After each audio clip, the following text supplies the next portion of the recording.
Shams cover का क्या करेगा, ये मेरे रुखसार देख। सुभान अल्लाह, तेरे लिए ये शम्स है और ये कमर है। वाह, सुभान अल्लाह। फिर पूछा अमीर खुसरो रहमतुल्लाह अलैह ने कि हुजूर दोज़ख और जन्नत क्या है? आपने फरमाया कि मेरी नाराजगी तेरे लिए दोज़ख है, मेरी रज़ामंदी तेरे लिए जन्नत। सुभान अल्लाह। फिर पूछा कि हूर व परी क्या है? सवाल कर रहे हैं, अरे जिसको देखा नहीं है उसके पीछे क्या जा रही है, मुझे देख। वाह वाह वाह वाह वाह, सुभान अल्लाह। कुछ नजर नहीं आ रहा, मुर्शिद ने जैसे किया वैसे ही कर लो, कुत्तो वैसे ही कर लो, वही अदा कर लो मुर्शिद वाली। तुम्हें तो कुछ नजर नहीं आ रही, अंधे चूहे हो, मैंने पता है सारों के दिल की कैफियत का।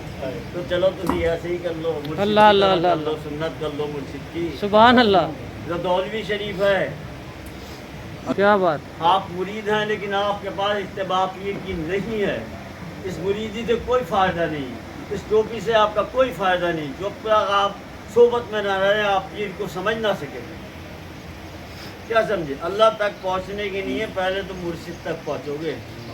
अगर ये कोई ऐसे में अल्लाह तक पहुंचना होता तो यजीद पलीद पहुंच जाता, कुरान का हाफिज था, आज समझ में अदाने भी देता था, नमाज़ी भी पढ़ता था, रोज़े भी रखता था, वो पलीद पहुंच जाता। लेकिन ताबेदारी और इत्तिबा जो है वो अल्लाह तक पहुंचा। मौला हुसैन अलैहिस्सलाम ने अल्लाह की इत्तिबा की। आज हर घर में मौला हुसैन है, हर दिल में मौला हुसैन है। इत्तिबा पकड़ो, सुभान अल्लाह, तो पकड़ो। सुभान अल्लाह। चलो दूसरी तो नहीं देखी तो मुर्शिद को तो देख रहे हो। वाह वाह।